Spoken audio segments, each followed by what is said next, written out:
பரமக்குடியில் auto ஓட்டுநர்களை மணல் திருடர்கள் தாக்குவது தொடர்பான காணொலி வெளியாகி பரபரப்பை ஏற்படுத்தியுள்ளது.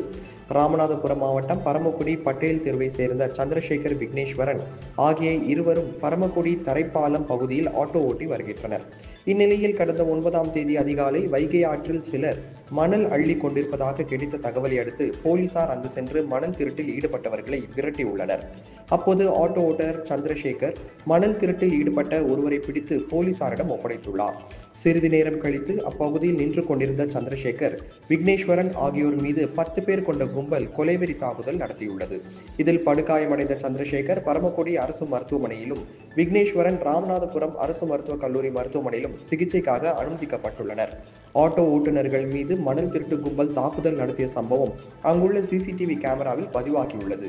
இது தொடர்பாக சந்திரசேகர் அளித்த புகாரின் பேரில் பரமக்குடி போலீசார் பரமக்குடி கிருஷ்ணா தியேட்டர் பகுதியை சேர்ந்த அருண்குமார், குமாரக்குறிச்சியை சேர்ந்த சரவணன், காளி என்ற காளீஸ்வரன், யமனேஸ்வரத்தை சேர்ந்த சஞ்சீவி, பரமக்குடி SS கோவில் தெருவை சேர்ந்த கருப்பு என்ற காமேஷ் ஆகிய 5 பேர் மீது வழக்கு பதிவு செய்து விசாரணை மேற்கொண்டு வருகின்றனர்.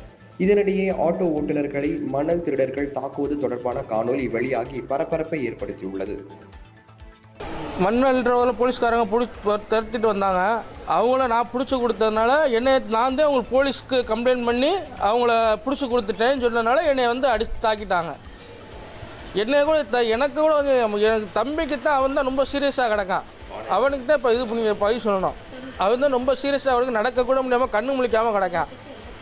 ராம்நாத் GHல அவங்க இருந்தது ஒரு 10-12 பேர் சார், 12 பேர் இருப்பாங்க.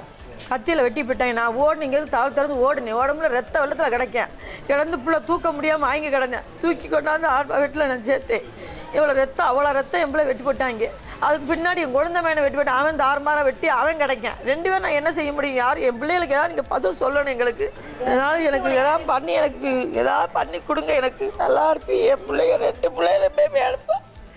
ரொம்ப என் பிள்ளைங்க 2 பிள்ளையுமே ரொம்ப கஷ்டமாக கிடக்குதுங்க. எந்த குழந்தை மையம் ரொம்ப இதாக கிடைக்காம